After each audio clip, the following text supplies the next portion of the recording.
Before we jump into one of the wildest unsolved mysteries in American history, do me a quick favor and hit that like button and subscribe. It really helps the channel out, and you won't want to miss what's coming next. Picture this. It's the day before Thanksgiving in 1971. People are flying all over America, eager to get home for the holidays. On a flight from Portland to Seattle, everything seems perfectly normal. On board is a man in his mid-40s, looking sharp in a business suit. He orders a bourbon and soda, lights a cigarette, and introduces himself as Dan Cooper. He looks like any other businessman on a routine trip, but he's not. Shortly after takeoff, he quietly hands a note to a flight attendant. She assumes it's just a phone number and pockets it, but Cooper leans in and says, "Miss, you'd better look at that note. I have a bomb." Her heart stops. The note confirms his threat. He calmly opens his briefcase just enough for her to see a terrifying sight.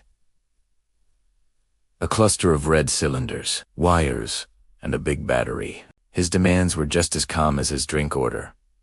$200,000 in unmarked $20 bills and 4 parachutes, all to be ready when they land in Seattle. What's chilling is how composed he was. Polita paid for his drinks, and even offered to order food for the crew while they waited on the ground in Seattle. This wasn't some wild-eyed, desperate criminal. This man was calculated, intelligent, and knew a surprising amount about aviation and the plane itself. Once the plane landed in Seattle, the authorities met his demands. The money and parachutes were brought on board. In return, Cooper let all 36 passengers and 2 flight attendants go free. After the plane refueled, he gave the pilot his new flight plan. They were to fly towards Mexico City, but under very specific, strange conditions. Keep the plane below 10,000 feet. Fly slowly with the landing gear down and wing flaps partially extended. As the Boeing 727 took off again, flying into a dark and stormy night, Cooper told the remaining crew to stay in the cockpit. The last time anyone saw him, he was methodically strapping the bag of cash to his body, getting ready to open the rear staircase of the plane, a feature unique to the 727.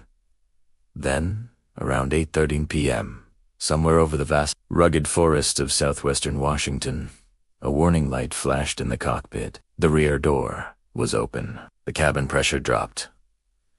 D.B. Cooper was gone. He had jumped out of a commercial airliner into a freezing storm, into total darkness. What followed was one of the biggest manhunts in U.S. history.